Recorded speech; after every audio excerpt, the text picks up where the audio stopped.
Hello, friends.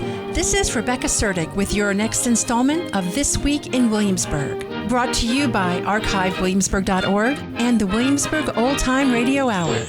This week in 1897, construction of an ice factory was initiated near the C&O Depot in Williamsburg. The facility was designed to furnish ice for every household in the area.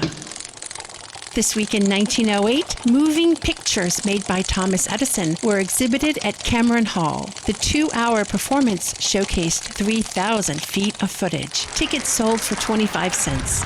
Cameron Hall was the community arts space that once stood at the corner of Francis and Nassau Street in downtown Williamsburg. This Glance at the Past has been brought to you by archivewilliamsburg.org and the Williamsburg Old Time Radio Hour, where hometown history comes alive, online, on stage, and on the air. I'm Rebecca Suerdieck. Thanks for listening.